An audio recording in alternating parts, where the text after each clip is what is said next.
Cette émission vous est présentée par Saint-Raymond, la ville de l'automobile. 4 concessions à votre service, même le samedi.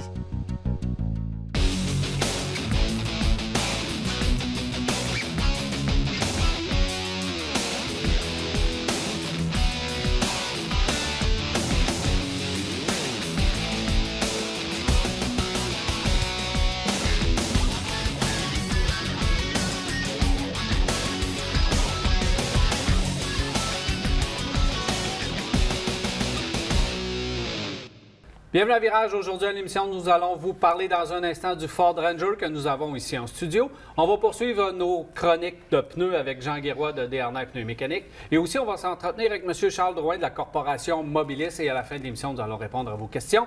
670-9078, poste 230 ou encore virage.telmac.tv ou via notre Facebook. C'est les façons de nous poser vos questions. Messieurs, salut! Salut, Daniel. Jacques, Marc, ça va bien? Bien, toi? Merci. Oui.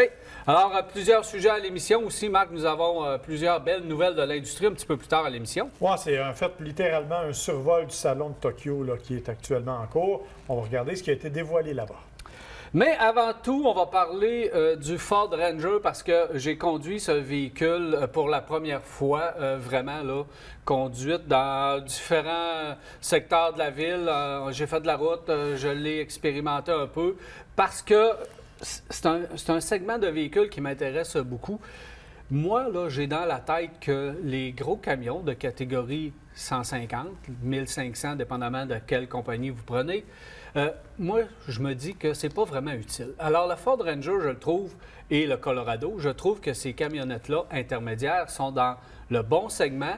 Ils offrent de belles capacités et pourraient faire l'affaire, à mon avis, pour 90 des gens qui roulent. Par exemple, dans un F-150, un Ranger pourrait faire l'affaire avec des capacités, 310 livres pieds-coupe. On peut tracter 7500 livres avec ce camion-là. Il y a de l'espace intérieur. Dans la boîte, ça peut être suffisant parce que c'est pas tout le monde qui a des motoneiges ou des VTT à mettre dans le véhicule. Donc, moi, je me dis, là, le format, il est parfait. Donc, j'ai roulé dans ce véhicule-là, je l'ai apprécié et ma conclusion est Ford, mettez à jour ce véhicule-là, puis vous avez le bon format de camion. Moi, je pense que la première affaire qu'il faudrait qu'ils mettent à jour, c'est le liste de prix. Parce que, objectivement, tu as raison au niveau des capacités, au niveau des possibilités, au niveau de la polyvalence. On en a parlé récemment, on est allé l'essayer hors route dans les Rocheuses. Puis il a fait la preuve qu'il était capable de tout faire. Le problème, c'est qu'il est le même prix qu'un F-150. Qui arrive bien équipé, qui a des capacités plus grandes, qui est encore plus imposant en termes d'espace. Alors, pourquoi tu paierais le même prix quand tu es capable d'avoir plus pour ton argent? C'est ce que les gens font et le F-150 a donc cette capacité-là. L'autre élément, c'est que le F-150 est beaucoup plus moderne. On est arrivé avec une boîte automatique 10 vitesses, on est arrivé avec plein de trucs qui sont quand même très modernes du côté du F-150. Et là-dessus, bien, nous, on se ramasse avec un camion qui est populaire en Australie depuis quelques années déjà. Donc, on est comme un peu le dernier marché sur la planète à l'avoir. Il va déjà être dû pour un renouvellement au moment où nous, on commence à le trouver intéressant. C'est un véhicule qui aurait dû être présenté ici peut-être au même moment qu'il a été présenté en Australie, qui, eux, là-bas, l'ont apprécié beaucoup et le conduisent, le roulent beaucoup. Il y a une chose que je trouve, c'est que lorsque tu es à l'extérieur d'une ville, c'est relativement facile de pouvoir rouler avec ces types de camions-là.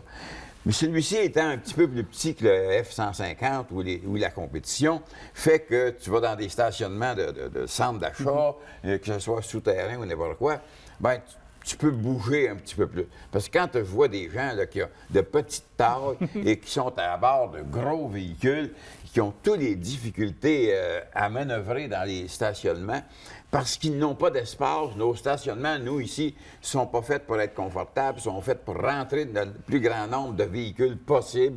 Alors, tu veux ouvrir les portes de ça, tu es à côté dans ton voisin, et tu as le pare-choc à côté dans le stationnement du voisin d'en face, et arrière, essaie de reculer avec ça.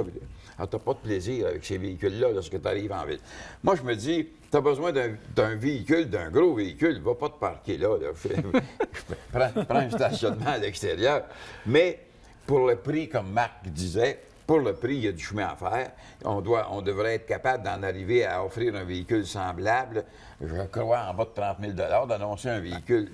Parce qu'antérieurement, là, c'est ça. Ce qui a fait la popularité du Ranger antérieurement, c'est que c'était un petit véhicule qui allait un peu partout et qui te donnait ce que tu avais besoin pour ton travail. Aujourd'hui, on veut avoir plus qu'un véhicule pour le travail. Qui était pas on veut cher. un véhicule pour... et qui était... Ouais. Qui était très raisonnable au niveau du prix. Ben Ça, oui. c'était une des grandes qualités. L'autre élément, c'est qu'à l'époque où le Ranger était de petite taille, le F-150 était aussi de petite taille. Aujourd'hui, avec un 5,3 mètres de longueur sur un camion comme celui-là, on n'est plus dans une camionnette Non, compacte. Là. Alors, on est presque dans une Mais intermédiaire. le format est parfait. Le format est parfait pour la plupart des gens parce que on va rouler avec ça. Ce Tu que vas je me être dis quand je logeable en regarde. l'arrière, tu vas être logeable dans la boîte. Et la dimension me fait dire que oui, il est un peu plus gros qu'un intermédiaire de ce qu'on peut s'attendre. C'est un intermédiaire plus.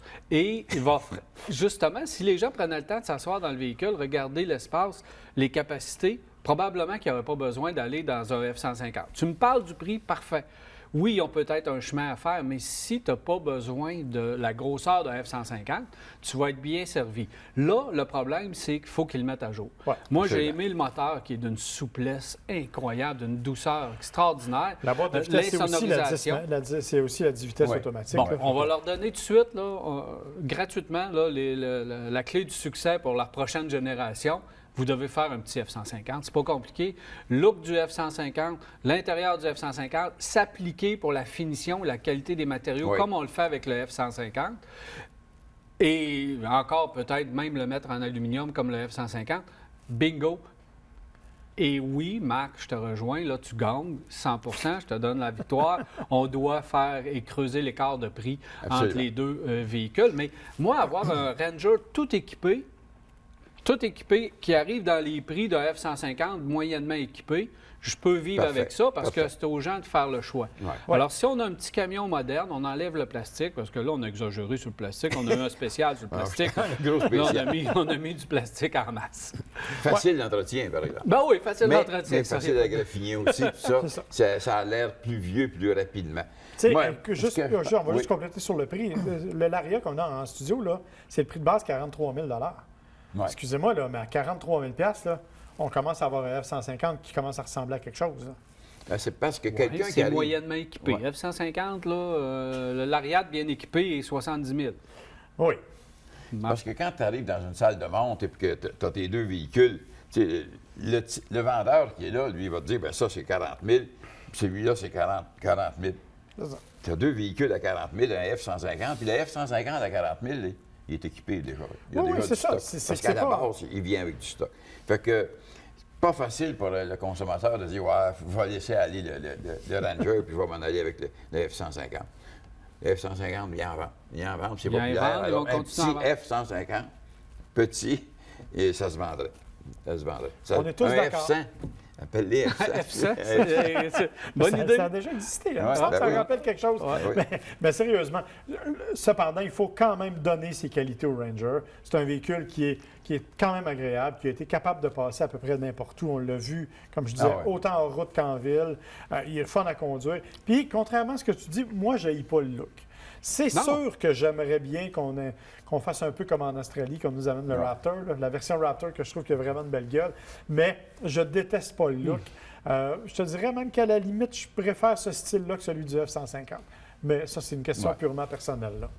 Il reste que Ford sont à ça d'un gros succès avec ce véhicule-là. Dans l'optique, dans la version qu'on a là présentement, si le véhicule vous plaît, allez-y, vous allez avoir un très beau véhicule. Et je pense que là, on va commencer justement à creuser l'écart de prix. Mais on s'est placé dans les prix, je pense. On a regardé Tacoma, Ouais, comment c'est ça, ça. allait. On a regardé GM, Colorado, qu'est-ce qu'ils font. pareil. Ils sont exactement dans les mêmes Colorado, prix. Ah Oui. ouais. Ils ne sont pas éloignés de La, ces prix. Mais la moi, j'aime le différence- format. La différence, c'est que les autres offrent du deux roues motrices. Ouais. Ce que Ford ne fait pas. Non. Fait que son prix de base à Ford est plus élevé, mais il est comparable au prix de base des autres qui ont quatre roues. Fait qu'il faut, effectivement, ils ne sont pas loin des autres. Là. Ils sont pas, Merci, messieurs. On se revoit un peu plus tard. Au plaisir. plaisir. Alors voilà, au retour, on poursuit nos chroniques de pneus avec Jean Guiroy.